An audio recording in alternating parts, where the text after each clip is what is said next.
السلام عليكم ورحمة الله وبركاته. اللهم صل وسلم وبارك على سيدنا محمد وعلى آل سيدنا محمد. أخواتي، نتمنى تكونوا بخير وعلى خير وفي أحسن الأحوال إن شاء الله. وانتم تشاهدوا فيديو اليوم جيت نشارك معكم الطريقة ديالي في صنع الطماطم المركزة.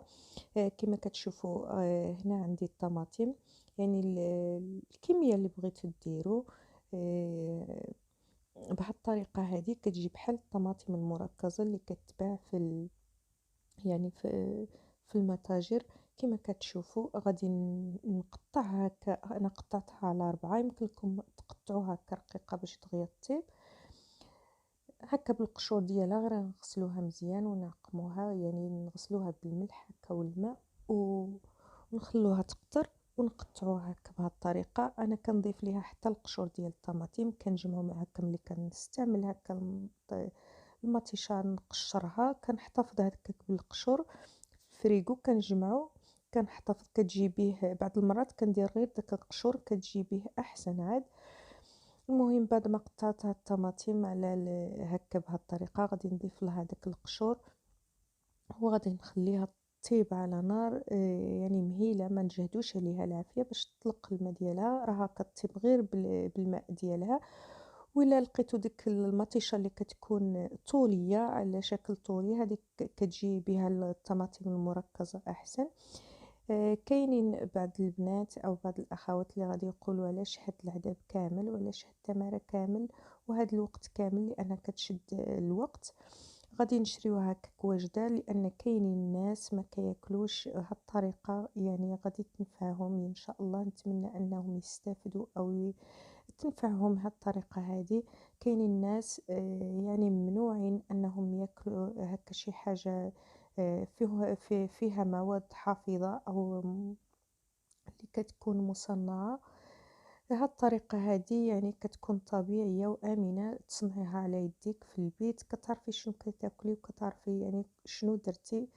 المهم بعد ما طابت لينا ديك المطيشة هكا، كنشوفوا انها طابت، تشوفوا ديك القشرة طاحت على الطماطم.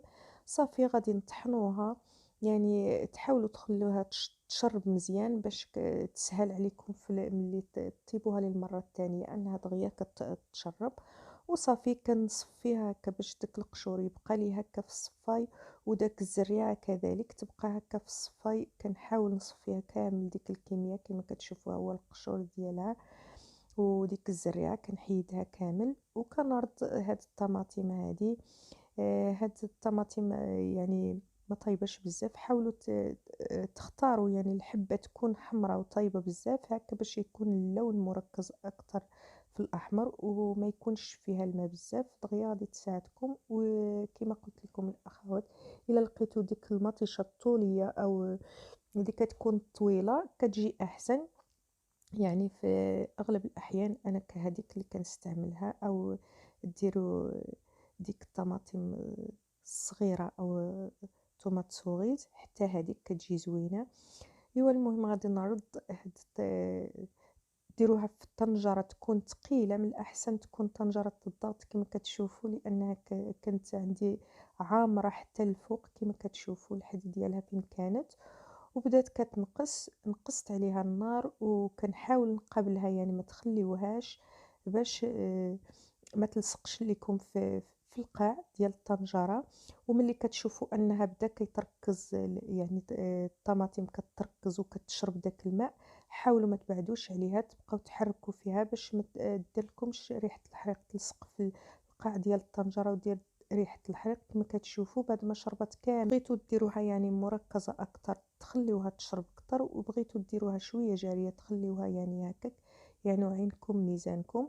انا خليتها هنا حتى تركزات دايره بحال الطماطم المركزه اللي كتباع كما كتشوفوا. شربت كامل داك الماء، كانت عندي الطنجره عامره، وتحصلت هكا على هاد الكميه هادي اللي غادي ندوزو بها رمضان ان شاء الله يا رب العالمين. اللهم بلغنا رمضان لا فاقدين ولا مفقودين يا رب امين. وتشفي جميع مرضى المسلمين وترحم اموات المسلمين يا رب العالمين. المهم بعد ما بردات، انا درتها في الليل وفي الصباح صبحات بارده كما كتشوفوا. كنحاول نديرهم في هاد القوالب او ديروها في شي بلاستيك او تقطعوها مربعات أو ديروها في ديك المربعات ديال الثلج اللي كيجيو مع الثلاجة. انا عمرت في هاد القوالب ديال السيليكون باش يسهلوا عليا انني نحيدهم. بعد ما عمرتهم كما كتشوفوا غادي نحاول نقادهم، نحيد هاد الزوائد هادو وغادي نحطهم في المجمد. ملي يجمدوا غادي نحيدهم. كما كتشوفوا عمرت كامل، تحصلت على 4 ديال القوالب. كما كتشوفوا عمرت هاد الجوج وعمرت جوج اخرين كما كتشوفوا في الفيديو اخواتي.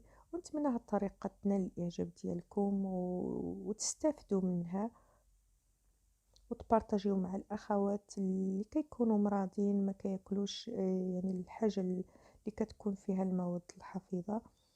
كما كتشوفوا بعد ما عمرتهم غادي نديرهم في المجمد يجمدوا، وغادي نحيدهم من هذا السيليكون هذا ونديرهم في واحد البلاستيكه ونحتفظ بهم. كما كتشوفوا بعد ما جمدوا حيدتهم من المجمد، غادي نحاول نزيل عليهم او نحيد عليهم داك السيليكون. كتشوفوا هذا هو الشكل ديالهم يعني. وانتم تستعملوا الكميه اللي بغيتو، ديروا 2 قطع او قطعه واحده يعني على حسب الكميه ديال الاكل اللي بغيتو تستعملوا فيه. هذا مركز الطماطم اللي صنع منزلي 100% يعني غادي ينفعكم هكا في الوصفات ديالكم الرمضانيه وكذلك الحريره. نتمنى ان شاء الله الفيديو ديال اليوم ينال الاعجاب ديالكم وتشاركوا مع الاخوات اللي محتاجين لهذا النوع ديال الفيديوهات. كما كتشوفوا بعد ما زولت كامل دوك القطع من هاد السيليكون هادو غادي نديرهم في واحد البلاستيكه ونردهم للمجمد. يعني طريقه سهله كتبغي غير شويه ديال الصبر وكتشد شويه ديال الوقت، ولكن النتيجه كتكون رائعه. الاخوات اللي كيبغيو هكا الحاجه اللي كتكون مخدومه في المنزل.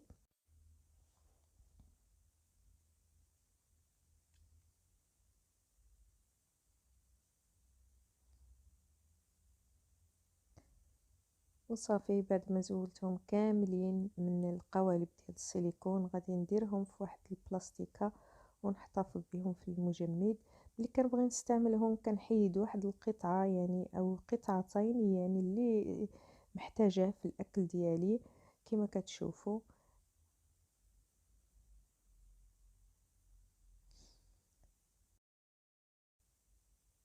يعني الاخوات اللي كيشريو حتى الطماطم يعني هكا اللي كيشريوها جاهزة، يعني يمكن لكم تستعملوا هاد الطريقة في الحفاظ عليها يعني باش احسن ما تخليوها في القرعة. ديروها على هاد الطريقة يعني ديروها في القوالب وتحطوها في المجمد كتجي اسهل. انا غادي نعمرهم في هاد البلاستيكة هذه الخاصة بالتجميد وغادي نديرها في المجمد، وملي كنحتاجها كنحيد قطعة او قطعتين للاستعمال. ونتمنى الفيديو ديال اليوم ينال الاعجاب ديالكم، ونتمنى يعني حاولت نسجل لكم جميع التفاصيل المهمه. نتمنى ان شاء الله هذا الفيديو ما يجيش عليكم طويل وتستافدوا منه وتشاركوه مع الاخوات اللي محتاجين هذا النوع ديال الفيديوهات. كاين اخوات ما كياكلوش الاشياء اللي فيهم المواد الحافظه، ونتمنى ان شاء الله تستافدوا من هذا الفيديو.